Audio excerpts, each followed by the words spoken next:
Hello दोस्तों, मैं सुभय कुमार।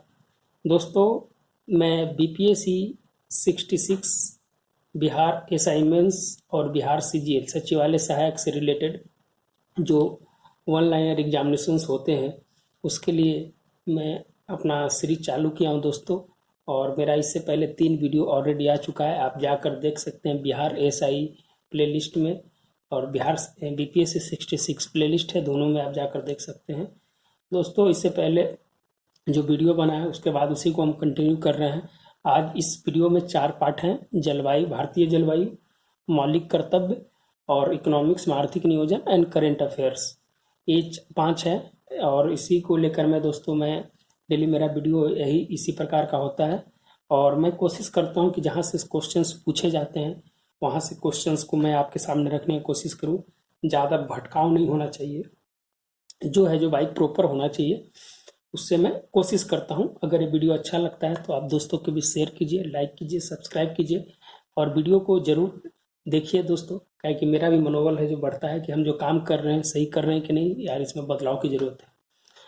ठीक है दोस्तों। दोस्तों, पृथ्वी और जो गोलार्ध की जो बात करते हैं, जब भारतीय जलवायु की बात करते हैं तो आपको भारत की स्थिति कहाँ पर है, विषुवत रेखा कहाँ पर है, कर्क रेखा कहाँ पर है, मकर रेखा कहाँ पर है, इसकी जानकारी होना चाहिए। दोस्तों, एक एज्यूम कर लिया जाता है कि ये है जो पृथ्वी की, ये पूरी पृथ्वी है, इस तरह से है। और इसमें है जो आपका ये है जो ये रेखा जो होती है वो अक्षांश रेखा कहलाती है। और जो ऐसे होता है उत्तर से लेकर दक्षिण की ओर मिलाने वाली जो रेखा है वो देशांतर रेखा होते हैं। देशांतर रेखा है जो समय का निर्धारण करता है और देशांतर रेखा के बीच की दूरी जो होता है 4 मिनट की होती है। अक्षांश भी उसी तरह से होता है दोस्तों। तो दोस्तों, कहीं भी किसी भी देश का अगर लोकेशंस या आप कहीं जंगल में जाते हैं तो जंगल में तो कोई पिन कोड नहीं होता है, आप तो घर पे बता देंगे कि मेरा पिन कोड है कि भाई बिहार में पिन कोड इतना है, अब बताइए कि लेटर को यहाँ पहुँचा देते हैं तो वो तो डाकिया लेके चल जाता है। अगर लेकिन दोस्तों आप कहीं जंगल में चल गए तो वहाँ आप उसके लोकेशंस को कैसे पता करेंगे, तो ये दोस्तों अक्षांश होता है, ये सब चीज़ है जो वहाँ पता करने के लिए होता है। तो वो एक अलग चैप्टर है दोस्तों। थोड़ा सा हम बता दिए कि अक्षांश और देशांतर क्या होता है। तो भारत की अवस्थिति है दोस्तों 23.5 डिग्री उत्तरी, 23.5 डिग्री ई बटा हुआ है दोस्तों, ये 90 डिग्री तक है। यहाँ आर्कटिक है, यहाँ अंटार्कटिका है, तो इस तरह से बटा हुआ है। नॉर्थ है, ये साउथ है। तो 23.5 डिग्री पर दोस्तों भारत की अवस्थिति है और इसलिए 23.5 डिग्री को कर्क रेखा माना गया है और 23.5 डिग्री दक्षिणी को मकर रेखा माना गया है। ये पीछे क्वेश्चन है दोस्तों कि 23.5 डिग्री उत्तर को ही कर्क रेखा क्यों माना गया है। एक्चुअली जो पृथ्वी है जो 23.5 डिग्री है जो झुका हुआ है, और 23.5 डिग्री झुका हुआ तो सूर्य की जो किरणें, लंबवत किरणें हैं, जो यही दोनों पर उत्तरायण और दक्षिणायन की स्थिति में पड़ता है। सूर्य की जो लंबवत किरणें हैं दोस्तों, यह जो यही 23.5 डिग्री और 23.5 डिग्री दक्षिण में ही पड़ता है। इसीलिए जो स्थिति जो बनती है, जो सूर्य की स्थिति का जो मूवमेंट होता है, उस मूवमेंट को देखते हुए हम है जो 23.5 डिग्री उत्तरी जो कर्क रेखा कहते हैं और जो दक्षिण में पड़ता है उसको हम है जो मकर रेखा कहते हैं। और इसका निर्धारण है दोस्तों कि बहुत सारे देश से कर्क रेखा गुजरती है, बहुत सारे देश से मकर रेखा गुजरती है, विषुवत रेखा गुजरती है, बहुत सारे देश से मकर रेखा गुजरती है। तो ये एक अलग अवस्थिति का पाठ है दोस्तों, जब बताएंगे कि कितने देश गुजरती है तो वो अलग पाठ है, लेकिन यहाँ पर है। और ये विषुवत रेखा होता है दोस्तों, 0 डिग्री विषुवत रेखा, जहाँ पर सबसे ज्यादा जैव विविधता क्षेत्र पाया जाता है। इसके पीछे कारण है दोस्तों कि क्या होता है कि दोस्तों यहाँ से जो भी यहाँ जितना भी गर्म प्रदेश है, जो भी ज़्यादा जो गर्म प्रदेश है, यहाँ पर जो भी है जो हवाएं जो क्या होती है, जो गर्म होने के कारण यहाँ पर है जो यहाँ से उठती हैं और जहाँ पर जाती है ठंडा होती है, वहाँ से वर्षा है जो नीचे की ओर गिरा देती है। तो यहाँ पर सबसे ज़्यादा है जो जैव विविधता, बायोडाइवर्सिटी पाया जाता है। इसीलिए दोस्तों अफ्रीका का अमेजन जंगल, ये सभी जो देखते होंगे सब यहीं पर है। आप है जो इसके अनुसार से आप पता कर सकते हैं कि वहाँ पर कितना बायोडाइवर्सिटी है।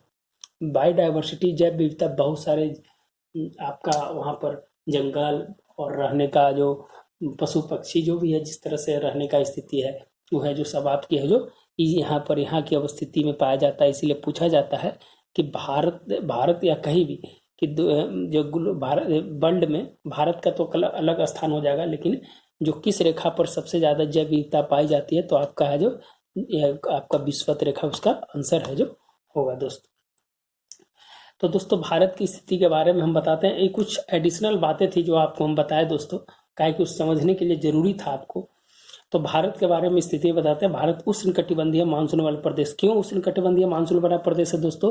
कि देखिए दोस्तों, भारत की जो स्थिति है बीचे बीच कर्क रेखा गुजरती है, सॉरी दोस्तों, बीचे बीच कर्क रेखा गुजरती है। तो भारत को कर्क रेखा दो 50-50% में बांटता है, 50% इधर और 50% इधर। तो भारत है जो, यहाँ पर क्या होता है दोस्तों कि उष्ण कटिबंध यहाँ पर का क्षेत्र है, और यहाँ पर है जो उपोष्ण कटिबंध, और यहाँ ध्रुवीय है। तो यहाँ पर जैसे जैसे है जो बढ़ते जाता है, यहाँ 90 डिग्री हो जाता है, तो 23.5 डिग्री वाला जो क्षेत्र है दोस्तों, उष्ण कटिबंधीय मानसून वाला क्षेत्र बोला जाता है। क्या कि उष्ण कटिबंधीय क्षेत्र जहाँ पर ज़्यादा वर्षा होती है और यहाँ पर ज़्यादा वर्षा होने का कारण बता दिए दोस्तों कि जो यहाँ पर से वर्षा जो उठती है, निम्न दाब का केंद्र रहता है, इसको भरने के लिए है जो यहाँ पर से ऊपर की ओर हवा उठती है, और जहाँ पर उसको ठंडक मिलती है वहां से फिर जो बारिश को गिरा देती है।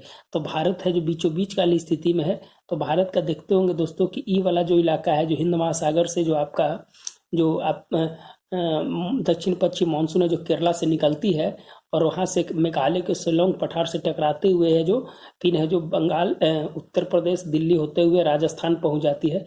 तो आगे बताएंगे दोस्तों कि बहुत डीप का चैप्टर है दोस्तों, एक छोटा चैप्टर नहीं है। जब चालू हो जाता है इसको तो है जो इसको लगता है पूरा मैं एक ही बार में बता दूं, लेकिन मैं शॉर्ट करके इसको बताने की कोशिश किया हूं दोस्तों। तो इसलिए भारत उष्णकटिबंधीय मानसून वाला क्षेत्र है। आप यहाँ वाले क्षेत्र को आप है जो देख सकते हैं।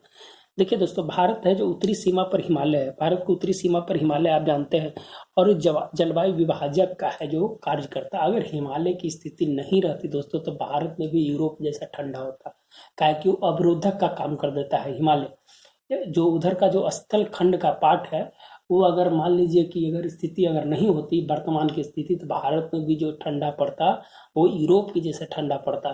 तो भारत में जो हिमालय है जो जलवायु विभाजक के रूप में काम करता है, जिससे अत्यधिक शीतल तथा ध्रुवीय हवाओं का प्रवेश नहीं होता है।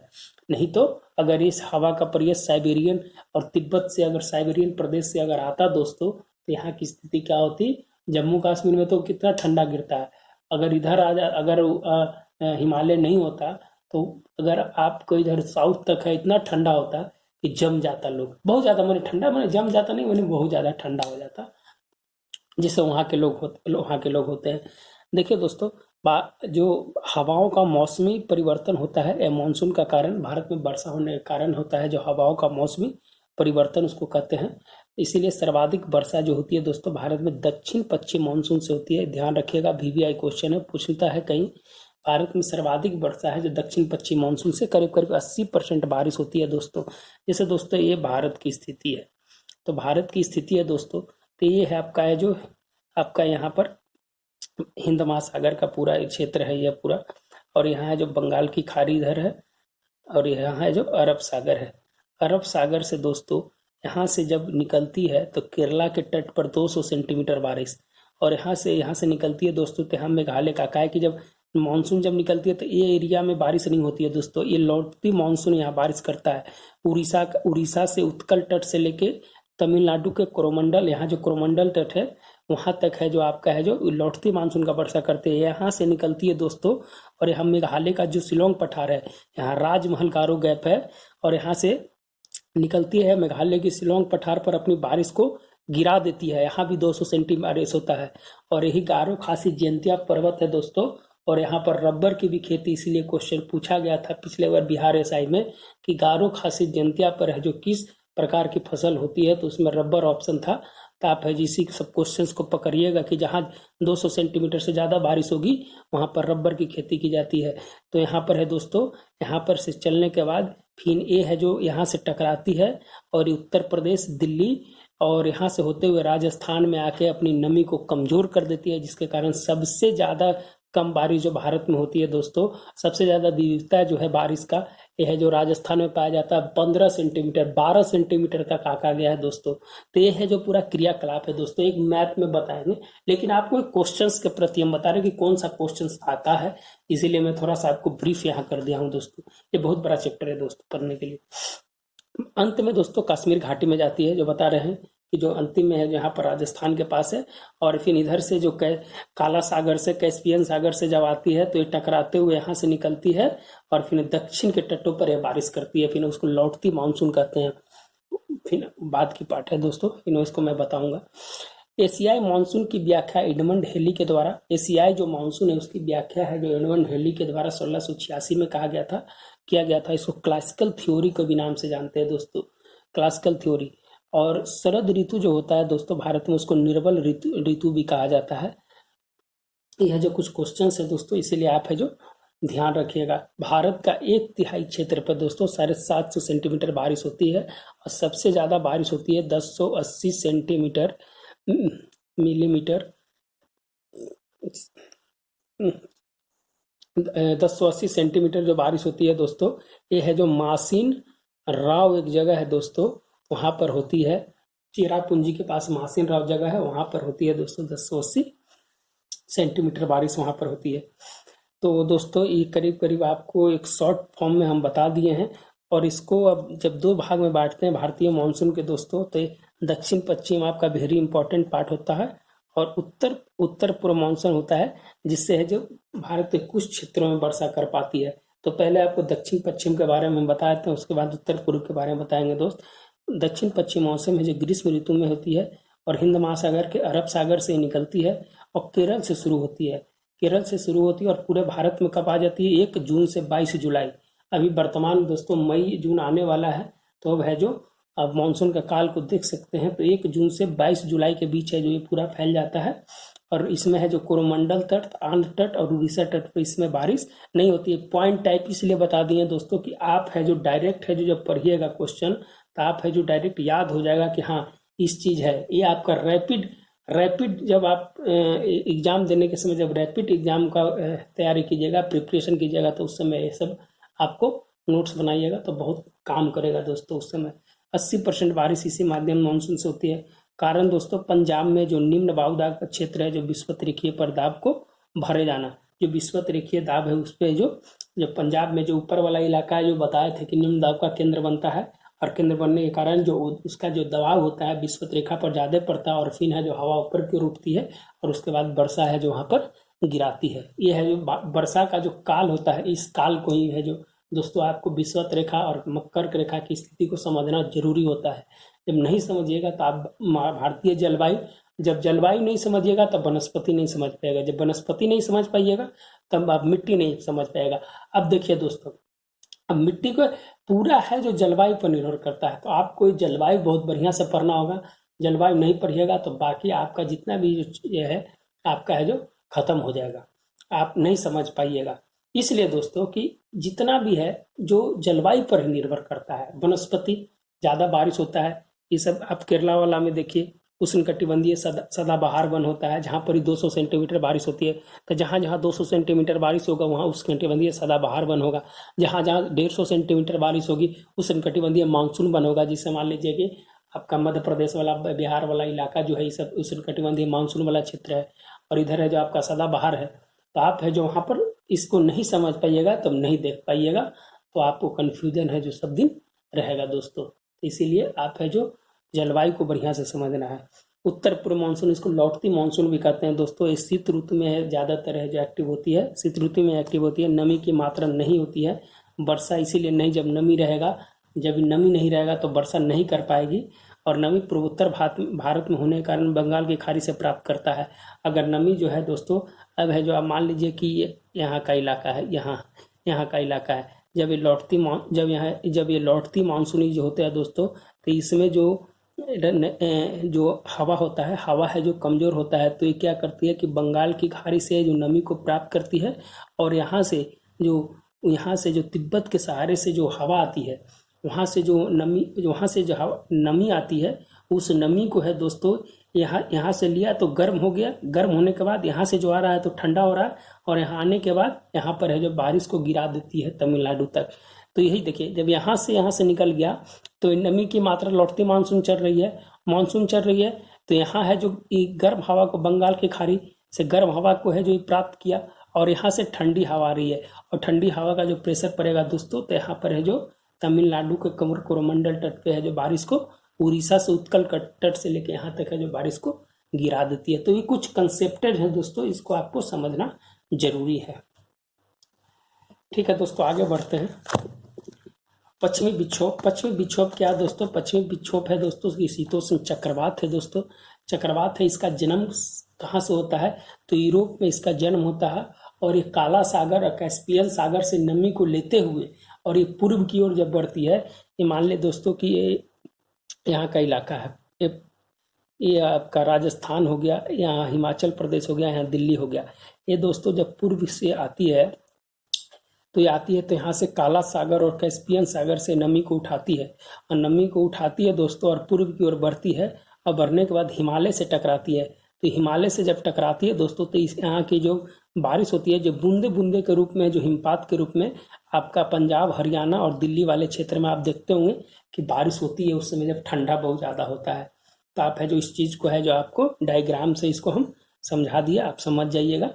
और इस सेब के लिए बहुत उपयुक्त है दोस्तों, यहाँ हिमाचल में सेब ज़्यादा मिलता है, इसलिए ये जो सेब के लिए ज़्यादा उपयुक्त है। पर व्यापारिक पवन है 35 डिग्री नॉर्थ और 35 डिग्री साउथ, वही है दोस्तों जो नॉर्थ और साउथ से, जिसे ये नॉर्थ हो गया और ये साउथ हो गया और यहाँ पर यह 0 डिग्री विस्पत रेखा है। तो ये जब यहाँ पर है जो दबाव का यहाँ पर वैक्यूम टाइप का रहता है दोस्तों, तो ये है जो हवा का प्रेशर यहाँ करता है और ये भी है जो हवा का प्रेशर। ये जब 35 डिग्री नॉर्थ और 35 डिग्री साउथ जब ये प्रेशर बढ़ता है दोस्तों तो हवा ऊपर की ओर उठती है और हवा ऊपर की ओर उठती है तो यहाँ पर है जो ठंडापन होता है। यहाँ पर ठंडापन होने के कारण क्या होता है कि जैसे नमी की मात्रा यहाँ पर है जो ठंडा मिलती है तो ये बूंदे बूंद के रूप में है जो बारिश को गिराना चालू कर देती है। तो यही कारण है भारत है जो 23.5 डिग्री नॉर्थ उत्तरी अक्षांश में है और इसके ऊपर जाइएगा तो आप जैसे है जो भारत के ऊपर बढ़िए दोस्तों ठंडापन है जो ज़्यादा होते चला जाएगा। आप देख लीजिए यूरोप का इलाका पूरा ऊपर आप देख लीजिए ठंडा रहता है। और फिर उसी तरह से आप नीचे आ जाइए, साउथ में आप जाइए, साउथ में आप जाइएगा तो नीचे है जो ऑस्ट्रेलिया न्यूजीलैंड में कैसे है जो यहाँ गर्मी रहेगा तो वहाँ ठंडा रहता है, ऐसी स्थिति बन जाती है। तो ये क्रियाकलाप है, क्रियाकलाप से आपको समझना पड़ेगा, आपको विस्तृत थोड़ा पढ़ना पड़ेगा। यहाँ तो दोस्तों टाइम की कमी रहती है, नहीं तो एक चैप्टर है जो 2 घंटा का हो जाएगा। अगर खाली जलवायु को पढ़ाया जाए तो 2 घंटा से कम नहीं होगा। लेकिन दोस्तों यहाँ छोटा शॉर्ट करके बताया जाता है, क्या है कि ऑनलाइनर का एग्जामिनेशन है तो आप ऑनलाइनर की जैसा ही पढ़िए। ठीक है दोस्तों, 999 इकाई समदाब रेखा जो है इस जुलाई में एक्टिव होती है दोस्तों। ये पूछा हुआ क्वेश्चन है, ध्यान रखिएगा।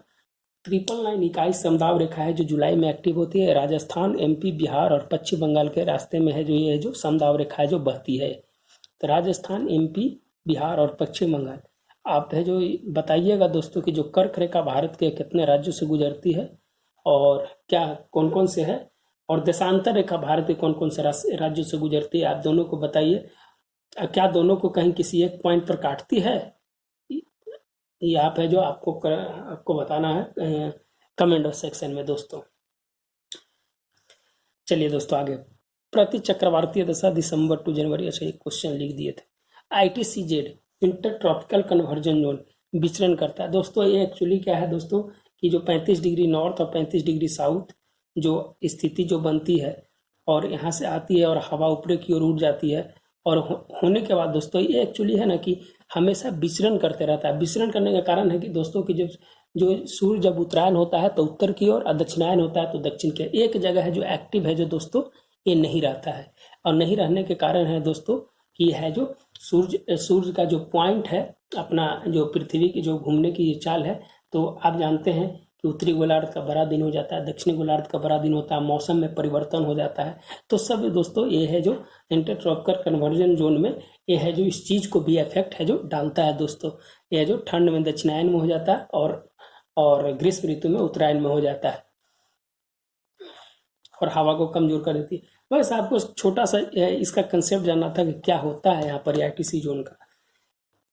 इसके कारण है दोस्तों कि केरल में आम वर्षा, फूलों की वर्षा, कॉफ़ी के लिए जो इम्पोर्टेंट हो जाता है, ये आपका है जो कर्नाटक में चेरी ब्लोजम, इसको फूलों की वर्षा कहते हैं, बंगाल में काल बैसाखी है जो इसी ITCZ के कारण होता है। क्वेश्चन पूछ देता है दोस्तों किसके कारण है जो ये वर्षा होती है, तो केरल में आम वर्षा आम के लिए सहायक होती है, कर्नाटक में कॉफ़ी हो जाता है तो उसके लिए फूलों की वर्षा उसको कहते हैं, अब बंगाल की काल बैसाखी कहते हैं दोस्तों। वृष्टि छाया प्रदेश उसको कहते हैं दोस्तों कि जहाँ पर है जो पत्तियां हैं जो कटीले रूप में, क्या कि पत्ती जो होता है दोस्तों, जब यहाँ अगर पानी नहीं मिलती है तो क्या होता है कि पत्ता है जो कटीले के रूप में है जो धारण कर लेता है। आप देख लीजिए, आपका जो विदर्भ का इलाका है, कर्नाटका का इलाका है, फिर आपका तेलंगाना का कुछ इलाका है, तो जहाँ पर है जो कटीले रूप में है जो पौधे पाए जाते हैं, जिसे मान लीजिए कि अब उसका है जो पानी नहीं मिलेगा तो क्या पत्ती है तो वो है जो कांटा के रूप में परिवर्तित कर लेती है कि ज़्यादा दिन तक है जो उसको बनाए रखे। तो ये क्या होता है दोस्तों कि जो मान लीजिए कि महाराष्ट्र का इलाका है, ये महाराष्ट्र का इलाका है, तो महाराष्ट्र का इलाका जब यहाँ से जब मानसून चलती है दोस्तों, तो यहाँ पर पहाड़ है दोस्तों, ये इलाका आपका वृष्टि छाया प्रदेश है। तो जब यहाँ से जाती है तो यहाँ से टकराती है, तो टकराती है दोस्तों, तो जो भी नमी जो लिए हुई रहती है तो है क्या होता है कि इस टकराने के बाद यहीं पर है जो बारिश को छोड़ देती है, और इस साइड है जो नहीं पहुंच पाता है, तो नहीं पहुंच पाता है जिसके कारण है जो यहाँ बारिश है जो मात्र 50 सेंटीमीटर के आसपास है बारिश, कुछ बचा तो यही है जो यहाँ एक फिगर बना दिए हैं दोस्तों। जैसे जब चला यहाँ पर तो सम्मुख ढाल की ओर चला, और जब यहाँ पहाड़ मिला तो पहाड़ है जो यहाँ नमी से टकराने के बाद यहाँ है जो बारिश कर दिया, और यहाँ पर इसको है जो एडियाबेटिक दाब की है जो कमी हो जाती है। एडियाबेटिक दाब की कमी होने के कारण इस एरिया में है जो दोस्तों बारिश का है जो समस्या हो जाता है, जिसको जो वृष्टि छाया प्रदेश कहते हैं, और यह जो भूमि के ढाल के रूप में उसको पाया जाता है। यह है जो पश्चिमी घाट का पूर्वी ढाल है, पश्चिमी घाट का पूर्वी ढाल है, और ये विदर्भ, तेलंगाना और उत्तरी कर्नाटक में है जो वृष्टि छाया प्रदेश पाया जाता है, जहाँ पर है जो बारिश 50 सेंटीमीटर से कम या 50 सेंटीमीटर के आसपास है जो बारिश होती है, और कटीले रूप में, कटीले वन जो पत्ती कांटे के रूप में परिवर्तित हो जाते हैं। और ये है जो दोस्तों, हाँ ये तो बता दिए दोस्तों कि आर्द्रता में कमी आ जाती है ये ढाल पर, और यह जो बारिश को छोड़ देता है, और इस साइड है जो बारिश नहीं हो पाती है। बहुत बड़ा चैप्टर है दोस्तों, बहुत बड़ा चैप्टर है, बहुत इंपॉर्टेंट चैप्टर है, आपको पढ़ना। आप है जो बुक से ही पढ़िएगा, हम तो ओवरव्यू बता रहे हैं कि आप है जो समझिए, समझने के बाद पढ़ने की कोशिश कीजिएगा। चलिए दोस्तों, चक्रवात है दोस्तों कि चक्रवात हमेशा है जो पूर्वी तट पे आता है। इसके पीछे भी कारण है दोस्तों, कभी भी सुने हैं कि चक्रवात है जो पश्चिमी तट पे आता है? कभी नहीं। कहा कि पश्चिमी तट पर जितने भी है जो पूरे वर्ल्ड की स्थिति है कि पश्चिमी तट पे हमेशा ठंडा हवा ही बहती है, और ठंडा, जैसे आपका देख लीजिए दक्षिण अमेरिका का आपका पेरू का जो तट हो गया, या अफ्रीका का कुछ तट हो गया, या भारत का अरब सागर का तट हो गया, तो यहाँ पर है जो कभी भी चक्रवात बनने का कारण नहीं है। आप जैसे ऑस्ट्रेलिया का बिल्ली देख लीजिए, या है जो वहाँ का टाइफून, और वहाँ का टाइफून जो वहाँ पर ही होता है, और फिर जो चिनूक जो होता है, जो ये सब जितना भी है जो दोस्तों चक्रवात है जो हमेशा है जो पूर्वी तट पे ही बनता है। इसके पीछे यही कारण है कि है जो पश्चिमी तट हमेशा है जो ठंडा होता है। आप इस चीज़ को जो ध्यान रखिएगा। ये हमेशा पूर्वी तट पे बंगाल की खाड़ी में, ये पूर्व से पश्चिम की स्थिति में, केंद्र में कम दाब होने के कारण, लो प्रेशर कम होने के कारण है जो वहाँ पर है दोस्तों है जो चक्रवात की स्थिति बनती है। और इसका है जो दोस्तों जो बनती है, जब बंगाल की खाड़ी की स्थिति में जब बनती है ये, तो यहाँ पर क्या होता है कि चक्रवात की आंख होती है दोस्तों। जहाँ चक्रवात की आंख होती है वहाँ बारिश नहीं होता है। और उसके क्या कि मान लीजिए दोस्तों कि चक्रवात यहाँ बना, जब चक्रवात यहाँ बना दोस्तों, तो इसके बगल में है जो क्या होता है, मेघ काली कपास की स्थिति बन जाती है। और जैसे है जो यहाँ पर जाता है, तो है जो यहाँ पर है जिसके किनारे पर है जो बारिश करना चालू कर देता है मेघ के द्वारा। तो यहाँ पर जो जो चक्रवात की आंख होती है, आंख में है जो बारिश कभी नहीं होती है। और यह जो दोस्तों 25 सेंटीमीटर से कम होने पर चक्रवात उत्पन्न नहीं होता है, और कोरियोलिस प्रभाव 0 से अधिक होना चाहिए। कोरियोलिस प्रभाव आप जानते हैं दोस्तों, इसमें है जो आपका फेरल का नियम पढ़ेंगे, तो फेरल का नियम कहता है दोस्तों कि है जो ये है जो आपकी दाईं तरफ, और नॉर्थ गोलार्ध में है जो अपनी बाईं तरफ है जो हवा का है जो विचलन करता है, फेरल का नियम है। आप वहाँ पढ़िएगा उसको। फेरल का नियम थोड़ा सा छोटा पाठ है, आप उसको एक बार कर लीजिएगा। तो वही कारण से है दोस्तों कि कोरियोलिस प्रभाव से जो 0 से अधिक होना चाहिए, तब है जो चक्रवात उत्पन्न होने का ही कुछ कंडीशन है। और केंद्र में निम्न दाब का केंद्र होना चाहिए। और दूसरी बात है दोस्तों कि यहाँ पर जो हवा की गति है 200 किलोमीटर होती है, और जो चक्रवात का व्यास होता है जो 20 से 25 किलोमीटर होता है इसका व्यास। ये ऑटोमेटिक है दोस्तों, जब है जो इसका स्थिति कमजोर हो जाएगा, जब उसकी चक्रवात की स्थिति जब कमजोर हो जाएगी, तो है जो ऑटोमेटिक है जो चक्रवात है जो मर जाता है, ह्रास हो जाता है। और ये करीब करीब 400 से 500 किलोमीटर एरिया में कम से कम है जो उतना है जो आपके एरिया में है जो इसको बना के रखता है। इसीलिए आप देखते होंगे कि चक्रवात फौनी ये सब पे जो कितना खतरनाक स्थिति में पैदा होता है। तो ये दोस्तों कुछ चक्रवात के बारे में था। ये एंटी क्लॉक उत्तरी गोलार्ध में हमेशा एंटी क्लॉक है जो चक्रवात होता है, यह जो ध्यान रखिएगा घड़ी के विपरीत दिशा में है जो बहता है। कुछ जलवायु प्रदेश के बारे में है दोस्तों बताना चाहेंगे, और इसमें बिहार को स्पेशल टारगेट किया या मध्य गंगा का मैदान है उसको टारगेट किए हैं, क्या कि गंगा का मैदान को ही है जो उसको है जो जलवायु प्रदेश माना है। तो बिहार में कॉपिन के अनुसार ये है जो भौतिक शास्त्री है, जलवायु शास्त्री है, जो कॉपिन के अनुसार है जो CWG क्षेत्र में है जो बिहार को रखा है सूक्ष्म एवं शीत क्षेत्र। थॉन्तबेट के अनुसार CB/W में है जो रखा गंगा ब्रह्मपुत्र के क्षेत्र। ये है जो इसमें ये है जो नामाकरण किया हुआ है दोस्तों, बहुत सारे नामाकरण हुए, कम से कम 10-12 भौतिक जलवायु शास्त्र ऐसे हैं कि उन्होंने अपना क्षेत्र को है जो बताया कि इस क्षेत्र में इस तरह से है। तो ये ज़्यादातर दोस्तों थांटवंट और कोपेन पूछ देता है। तो ट्रिवाथा भी एक था तो उसको भी लिख लें दोस्तों, उस CAW का एक क्षेत्र है। ये सब नाम है दोस्तों, ये जब आप जाइएगा ना तो ये सब इस तरह का नाम है, उष्ण कटिबंधीय इस तरह का नाम को है जो नामाकरण कर दिया गया है। तो टिवार्था के अनुसार गंगा का मैदान से असम तक की स्थिति को बताया है। तो हम सिर्फ बिहार को इसलिए बताएं कि हो सकता है कि बिहार का कभी पूछ दे, इसलिए मैं बिहार को है जो आपको बता दिया हूँ दोस्तों। एल नीनो इसकी कंसेप्ट है गिलबर्ट बाकर के द्वारा दिया गया था दोस्तों, और एक गर्म जलधारा है। ये जब है जो ये पेरू के तट पे है जो ठंडी जलधारा है उसको है जो गर्म जलधारा में है जो चेंज कर देता है। और इसका एक नया नाम है दोस्तों बेबी क्राइस, जैसे बच्चा की तरह उत्पन्न होना वहां पर, वो है जो उसको बेबी क्राइस है जो अन्य नाम है। तो याद रखिएगा एल नीनो का अन्य नाम भी है जो बेबी क्राइस्ट है, मैंने छोटा बाबा, छोटा बच्चा उसको कह सकते हैं। और ला नीला है दोस्तों, ये पूर्वी तथा मध्य प्रशांत में जल सामान से जब अधिक ठंडा हो जाता है तो उस स्थिति को ला नीला कहते हैं। और भारत में कम एल नीनो का प्रभाव है दोस्तों, जब बहुत कम होता है 5 से 10 वर्षों में कभी कभी इसका प्रभाव होता है तो सूखे की स्थिति हो जाती है। तो आप जानते हैं कि ला नीना का प्रभाव हो जाता है तो भारत में स्थिति है जो 5 से 10 वर्ष में कभी कभी ऐसा हो जाता है। इससे पहले 2008 या 2007 में ये स्थिति पैदा हुई थी। जेट धारा दोस्तों हमेशा क्षोभ मंडल में है जो 12,000 मीटर की पश्चिमी हवाएं है, और ये 110 किलोमीटर से 185 किलोमीटर के स्थिर हवाएं हैं। और ये मध्य अक्षांश तथा उपोष्ण कटिबंध के बीच में है जो ये स्थिर हो जाती है। और जेट धारा है जो सिंपल क्षोभ मंडल से रिलेटेड है दोस्तों। क्षोभ मंडल समताप मंडल पढ़े है ना, जो अपना जो पृथ्वी का वातावरण को बांटा गया, क्षोभ मंडल, समताप मंडल, आयन मंडल, बहिमंडल, ये सब चीज़ है जो उसको आप है जो ध्यान रखिएगा, पढ़िएगा, बहुत जरूरी है।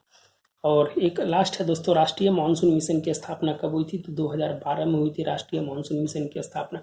तो दोस्तों मैं करीब करीब जो छोटे छोटे पॉइंट थे उसको मैंने बताने की कोशिश किया है दोस्तों, जिससे जो एग्जाम में आता है, नहीं तो बहुत विस्तृत इसका पाठ है दोस्तों। अगर इसको पढ़िएगा तो कम से कम 2 घंटा 2.5 घंटा का लेक्चर हो जाएगा। लेकिन मैंने कोशिश किया हूँ कि आपके समक्ष रखने का, कि जो छोटे छोटे जो पार्ट हैं उस चीज़ को मैं आपको बताऊं और समझाऊं, जो आपको कम समय में है जो आप तैयारी कर सकें। ठीक है दोस्तों, आगे बढ़ते हैं। देखिए दोस्तों, अब इसके बाद है जो दूसरा पार्ट है जो मौलिक कर्तव्य का पार्ट है दोस्तों। मौलिक कर्तव्य छोटा था इसलिए मैंने इसको लिख लिया, कहा कि आपको इससे पहले नीति निर्देशक तत्व हम पढ़ा चुके थे 36 से 51, ये आपका 51 के ए में पड़ता है दोस्तों मौलिक कर्तव्य, 4A 51 के क। तो है दोस्तों इसमें क्या है कि संविधान का मूल भाग में नहीं था, बल्कि इसमें संविधान संशोधन 1976 में सरदार स्वर्ण सिंह की एक सिफारिश पे है जो इसको लागू किया गया था दोस्तों, और इंदिरा गांधी के समय इसको लागू किया गया था, सोवियत संघ से लिया गया है। और 11वां जो है मौलिक कर्तव्य वह 6वां संविधान संशोधन 2002, 6 से 14 वर्ष तक बच्चों के लिए माता पिता का अधिकार है कि वह जो शिक्षा के लिए उनको बताएं, प्रेरित करें और उनको शिक्षित करें। तो 6वां संविधान संशोधन अटल बिहारी वाजपेयी के समय, ये भी है जो याद रखिएगा दोस्तों, अटल बिहारी वाजपेयी के समय है जो इसको लाया गया था। एक्चुअली एक चीज़ और बात है दोस्तों कि जो सरदार स्वर्ण सिंह की जो कमेटी थी, ये है जो सिफारिश 8 की किया था, लेकिन लागू है जो 10 किया गया था। उन्होंने 8 ही की सिफारिश की थी, लेकिन लागू है जो 10 का हुआ था। तो ये भी क्वेश्चन पूछ देता है कि जो सरदार स्वर्ण सिंह है वह जो सिफारिश कितने मौलिक कर्तव्यों को की थी? तो 8 मौलिक कर्तव्यों को किया था, लेकिन लागू किया गया था 10 मौलिक कर्तव्य को। और 11वां है जो 2002 में जोड़ा गया था। ये दोस्तों अबाध योग्य, अपरिवर्तनीय और गैर न्यायोचित है। अब इसकी दोस्तों महत्व क्या है? महत्व है दोस्तों कि राष्ट्र की एकता तथा अखंडता को, देशभक्ति को बढ़ावा देता है। मूल कर्तव्य से कोई विधि पर अगर अनुच्छेद 14-19 पर प्रतिबंध लगाती है तो इसे युक्त माना जाएगा।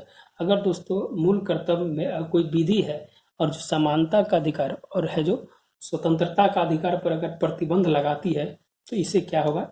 युक्त है जो मानेगी कि हाँ ये है जो सही है। जब है जो अनुच्छेद और 14 और 19 पर अगर प्रतिबंध लगाने की बात आएगी तो समानता का अधिकार और स्वतंत्रता की बात पर अगर प्रतिबंध लगाता है तो है जो, मान लीजिए दोस्तों कि आप है जो मूल कर्तव्य में किसी भी तरह का है देश की अखंडता और इसके साथ अगर आप खिलवाड़ कर रहे हैं तो अगर स्वतंत्रता का आप है जो विरोध कर रहे हैं तो है जो युक्त प्रतिबंध है जो उस पर माना जाएगा। आपको इसके लिए जेल भेजा जा सकता है। दूसरी चीज है दोस्तों कि इस विधि द्वारा लागू कराया इसे विधि द्वारा लागू कराया जाता है और नहीं करने पर दंड के भागी हो सकते हैं। अपवाद वर्मा समिति की रिपोर्ट के अनुसार ये अपवाद है। ऐसे है जो कोई जरूरी नहीं दोस्तों कि अगर हम वंदे मातरम नहीं गाते हैं तो हमको जेल भेज दिया जाएगा। नहीं, अगर अपमान किया जाता है, अगर उसको अपमान करते हैं तो लगा अगर कि आपने अगर उसके विरुद्ध कार्य किया है तो आप दंड के भागी हो सकते हैं। ऐसा दंड देने का प्रावधान मौलिक कर्तव्य में नहीं है, लेकिन अगर आपने ऐसा कुछ काम किया जो विधि द्वारा लागू किया गया स्थिति को आप है जो अमान्य घोषित कर दिया या राष्ट्रीय झंडा के साथ कुछ कर दिए या कुछ और देश के साथ कर दिया है, राष्ट्रीय एकता और अखंडता के साथ कुछ अगर हो गया तो उस स्थिति में आपको है जो आपके दंड के भागी हो सकते हैं। ये अपवाद है दोस्तों। सांप्रदायिक संगठन, वर्मा समिति ने एक और कमेंडेशन किया था कि जो सांप्रदायिक संगठन है उसको गैर कानूनी घोषित करना। जो भी है सांप्रदायिक संगठन है जो लिप्त पाया जाता है तो उसको जो गैर कानूनी घोषित करना उसका कर्तव्य है। इसका आलोचना है दोस्तों कि इसकी आवश्यकता नहीं थी। बोला गया कि इसकी कोई आवश्यकता नहीं थी, इसकी सूची पूर्ण नहीं है। बोला गया इसमें सूची पूर्ण नहीं है। क्यों नहीं पूर्ण है? कि इसमें परिवार नियोजन, मताधिकार, ये सब की चर्चा नहीं की गई है। मौलिक कर्तव्य तो दोस्तों सब चीज है ना, फंडामेंटल ड्यूटी में ये सब चीज भी आता है, तो वो सब चीज की चर्चा नहीं की गई, इसीलिए इसको अपूर्ण माना गया। अस्पष्ट है, बहुवर्ती तथा आम आदमी से परे है। समझने की कोई बहुत नहीं जानते हैं मौलिक कर्तव्य 11 क्या है, क्या करना नहीं करना नहीं जानते, इसीलिए है कि दोस्तों आम आदमी से परे। अब भाग 3 के बाद होना चाहिए था। एक आलोचक कहते थे कि इसको भाग 3 के बाद होना चाहिए था, तब जो नीति निर्देशक तत्व होना चाहिए था। और नोट ए है दोस्तों नैतिक कर्तव्य और नागरिक कर्तव्य है। यह जो क्वेश्चन पूछा जाता है इसे कुछ क्वेश्चन उठाया जा सकते हैं। तो आपको जो वर्मा कमेटी से क्वेश्चन को उठाया जा सकता है, ये प्रतिबंध से उठाया जा सकता है। और दूसरा है दोस्तों कि ये दंड के भागी हो सकते हैं कि नहीं हो सकते हैं। अपवाद में ऐसे नहीं होते हैं, अगर अपवाद में है तो हो सकता है।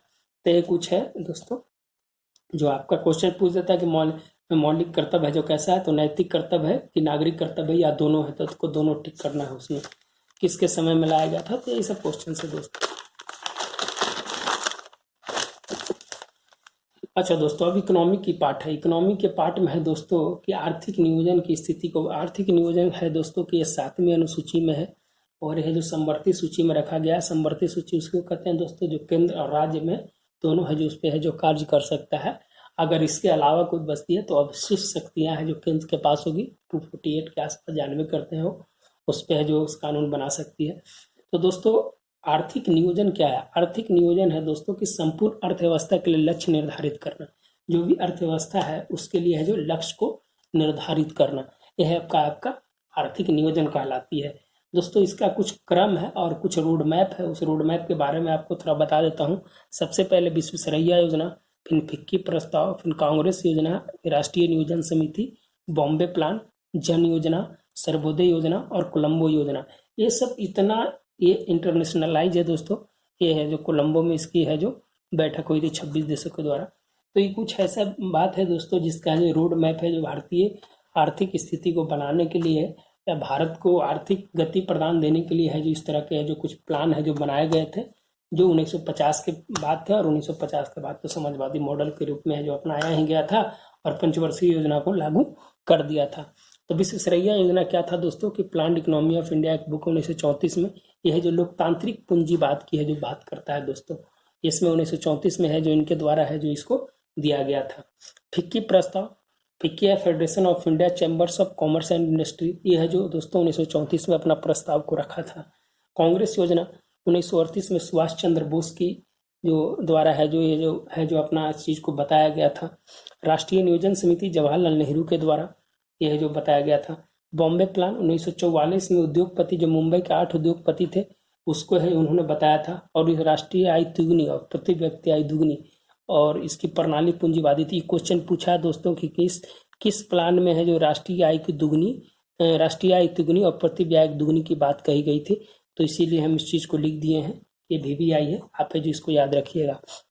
जन योजना MN रॉय मार्क्सवादी कम्युनिस्ट नेता थे दोस्तों। और यह जो साम्यवादी मॉडल चाहते थे 1944 में लाए थे। और है जो रसिया का मॉडल था दोस्तों, रूस की साम्यवादी मॉडल थी। और ये भूमि को राष्ट्रीयकरण करना चाहते थे।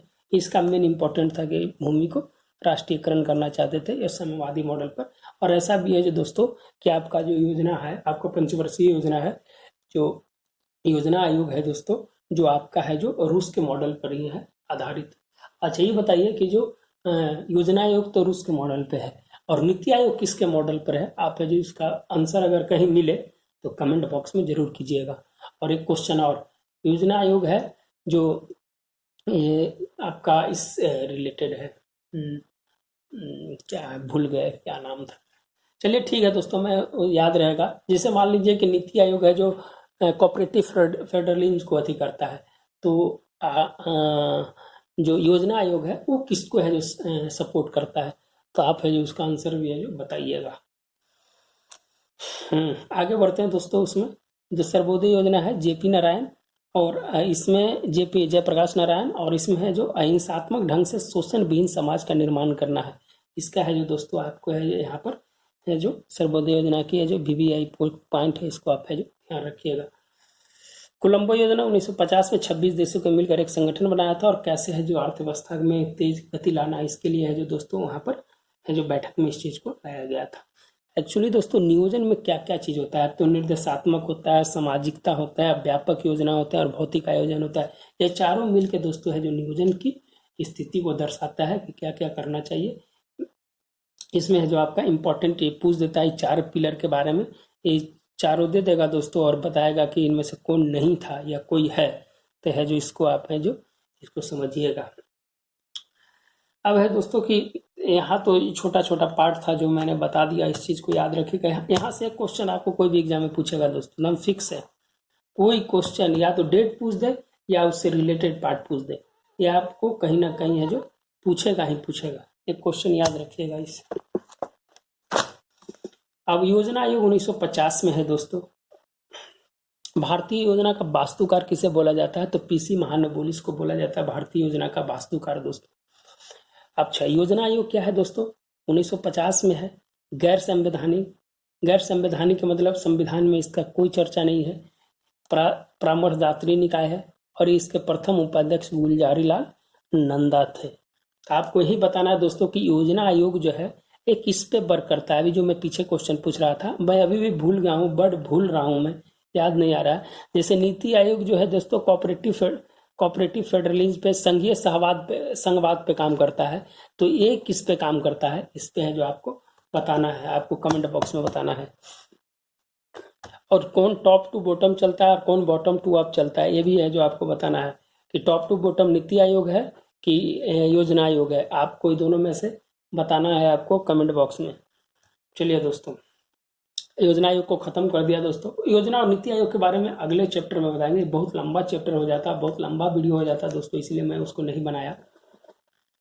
तो प्रथम पंचवर्षीय योजना दोस्तों 1951 से 56। प्रारूप है जिसका प्रारूप है जो तैयार किए थे JL नेहरू, ध्यान रखिएगा प्रारूप की बात हम कर रहे हैं। और ये है जो कौन सा मॉडल, हेराल्ड डोवर मॉडल। ये हेराल्ड डोवर मॉडल एक प्लान था दोस्तों, उसके अनुसार है जो इसको ये आर्थिक समृद्धि को प्राप्त करने वाला मॉडल था। हेराल्ड डोवर मॉडल जो था यह है जो आर्थिक समृद्धि को प्राप्त करने वाला मॉडल था और इसी के आधार पर इसको बनाया गया था। इसमें भाखड़ा नागल, दामोदर घाटी निगम और सामुदायिक विकास कार्यक्रम पर जोर दिया गया और कृषि को प्रधानता दी गई थी। प्रथम में कृषि की प्रधानता दी गई थी और 2.1% है जो इसका है जो लक्ष्य है जो रखा गया था दोस्तों। प्रथम पंचवर्षीय योजना से ज़्यादा आपका क्वेश्चन पूछेगा कि कौन मॉडल पर है, तो ये पूछेगा। फिर उसमें कौन कौन सा भाखड़ा नागल है जो कौन पंचवर्षीय योजना में, दामोदर घाटी किसमें, सामुदायिक विकास किसमें, तो ये क्वेश्चन है जो दोस्तों आपको पूछ सकता है, तो याद रखिएगा। तृतीय पंचवर्षीय योजना 56 से 61 ईपीसी महालनोबिस, जो भारतीय नियोजन का वास्तुकार कहा जाता है दोस्तों, ये समाजवादी मॉडल था दोस्तों, और इसमें उद्योग एवं भारी आधारभूत पर बल दिया गया था, जिसमें राउरकेला, भिलाई, दुर्गापुर, चितरंजन और उर्वरक सिंदरीवाला और इंटरग्रिल कोच फैक्ट्री है जो। तो राउरकेला किस देश की सहायता से, भिलाई किस देश की सहायता से, दुर्गापुर किस देश की सहायता से, आपको कमेंट बॉक्स में बताना। आप अगर मेरे साथ ये बताते हुए चलिएगा तब हम समझेंगे कि आपने जो वीडियो को देखा है, समझा है, और मेरा मेहनत है जो आप लोग है जो साकार कर रहे हैं। तृतीय पंचवर्षीय योजना है दोस्तों असफल योजना थी, इसलिए दोस्तों की भीषण युद्ध और अकाल के चलते योजना है जो असफल हो गया था, और 1961 से आपका जो 66 वाला जो स्थिति था उसमें है जो भारत पाकिस्तान, भारत बांग्लादेश ये जो युद्ध है जो लड़ना पड़ा था, इसके कारण है जो ये जो सबसे ज़्यादा है जो असफल रहा। इसमें Bokaro steel, United trust of India, IDBI, FCI और कृषि लागत आयोग जैसे है जो बड़ी बड़ी संस्थाओं ने है जो इसमें है जो अपना स्थापना किया था। बहुत इंपॉर्टेंट है दोस्तों, तृतीय बहुत ज़्यादा इंपॉर्टेंट है। पूछ देता है असफल, अच्छा जब तृतीय असफल है तो सफल योजना कौन सा है, ये भी है जो आप बताइएगा।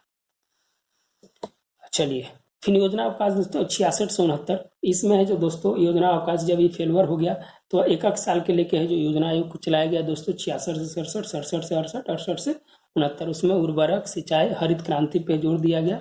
1966 से 67 भारत में हरित क्रांति के जनक स्वामीनाथन, हरित क्रांति शब्द का कौन अति किया था, तब विलियम गोड, मैक्सिको में PL 480 गेहूं, याद है ना उस चीज को है जो आप है जो ध्यान रखिएगा, PL 480 मैक्सिको से। लीड बैंक योजना इसमें लागू किया गया था नरीमन समिति के अति पर संस्तुति पर है जो लीड बैंक की है जो स्थापना किया गया था। लीड बैंक होता है दोस्तों कि जो मेन बैंक होता है उसके साथ जो काम करने वाले बैंक होते हैं उसको लीड बैंक कहा जाता है दोस्तों। वो जैसे मान लीजिए कि आपका ग्रामीण बैंक है तो ग्रामीण बैंक को कोई ना कोई पंजाब नेशनल बैंक उसका जो मेन बैंक होगा और वो है जो ग्रामीण बैंक हुआ जो उसका लीड बैंक है, तो ध्यान रखिएगा दोस्तों। चतुर्थ पंचवर्षीय योजना 1969 से 74 ये DR गाडगिल फार्मूला पर है जो चतुर्थ बनाया गया था दोस्तों। इसमें परिवार नियोजन, बैंकों का राष्ट्रीयकरण, कितना बैंक हुआ था आपको बताना है यहाँ पर ही दोस्तों, यहाँ पर बताना है कितना बैंक हुआ था आपको।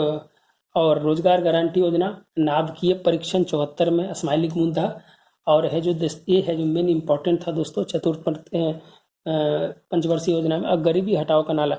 देखिए दोस्तों ये विवादित जगह है, गरीबी हटाओ का नारा है और गरीबी उन्मूलन दोनों अलग चीज है। कहीं कहीं गरीबी हटाओ का नारा 5th में दिए हुए और कहीं कहीं आपका 4th में दिए हुए, तो ये हम आपके ऊपर छोड़ते हैं और आप बताइए कि गरीबी हटाओ का नारा चतुर्थ में है कि 5th में। हमने बहुत सारे जगह पर देखा 4th में, कहीं कहीं 5th में देखा, लेकिन एक्चुअली मेरे अनुसार से दोस्तों है जो चतुर्थ में ही होना चाहिए। हम अपने बहुत सारे जगह से देखे, बुक में पढ़े उसके अनुसार से, लेकिन कहीं कहीं है जो 5वां में दिया हुआ है, लेकिन 5वां में गरीबी उन्मूलन है दोस्तों, न कि गरीबी हटाओ है। तो आप इस चीज को एक ध्यान दीजिएगा कि गरीबी उन्मूलन किस पे है, पंचम में है कि चतुर्थ में है कि 4th में है, कि आप है जो ध्यान रखिएगा इसको। ये एक विवादित है, इसको आप है जो बताइएगा, हम आप लोग के ऊपर है जो आप लोग बताइएगा, उस पर हम भी है जो काम करेंगे। इस पर सत्ता परिवर्तन से 1 साल पहले जो खत्म कर दिया था दोस्तों, क्या कि आपातकाल लग गया था, सरकार चेंज हो गई थी। आप जानते हैं 25 जून 1975 के आंतरिक अशांति के चलते श्रीमती इंदिरा गांधी ने आपातकाल को घोषित कर दिया था, और उसमें 20 सूत्री कार्यक्रम 1975 न्यूनतम आवश्यक कार्यक्रम माने जो मनुष्य के लिए जीवन के लिए पीने खाने रहने के लिए जरूरी है उसको 1974 में जो न्यूनतम आवश्यक कार्यक्रम को चलाया गया। काम के बदले अनाज कार्यक्रम और क्षेत्रीय ग्रामीण बैंक की स्थापना और अंत्योदय योजना जैसे है जो पंचम पंचवर्षीय योजना में चलाया गया। और उसी समय है दोस्तों कि 78 से 80 के बीच में, जब ये 74 से 78 में खत्म हो गया था, 1 साल पहले ही खत्म हो गया था, तो इसको 78 यहाँ कर सकते हैं। और उसके बाद रोलिंग प्लान जो अनवरत योजना है 78 से 80 चलता है। और ये गुरनाल मंडर द एशियन ड्रामा में उनकी है जो बुक है द एशियन ड्रामा, उसमें है जो है रोलिंग प्लान के बारे में बताते हैं।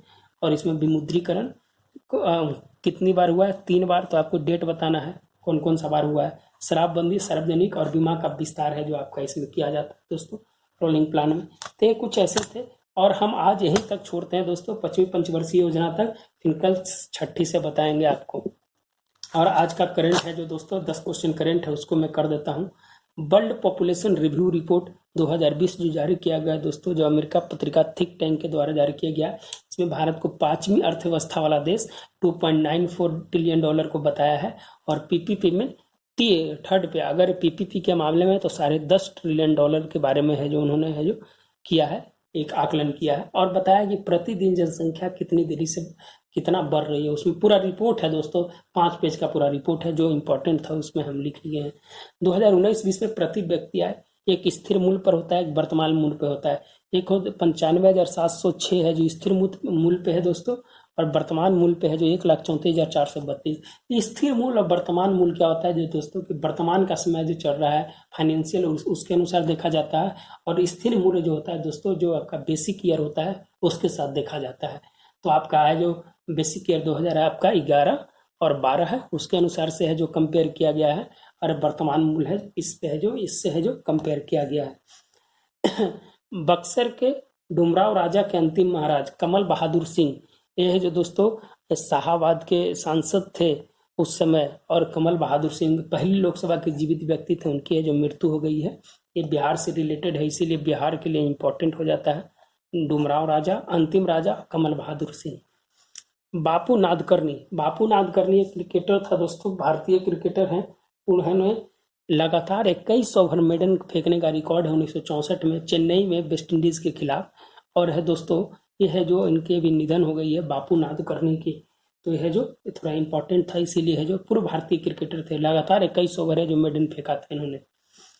पद्म भूषण 2020 टोटल है जो दोस्तों 141 लोगों को मिला, उसमें 33 महिला हैं, 18 पब्लिक ऑफ इंडियन ओरिजिन है और 12 मरणोपरांत दिया गया है दोस्तों। इसमें 7 है जो पद्म विभूषण, 16 पद्म भूषण और 118 है जो पद्म श्री हैं। तो पद्म विभूषण वाले हैं वो लिख देते हैं, ज़्यादा क्वेश्चन यहाँ से पूछता है दोस्तों।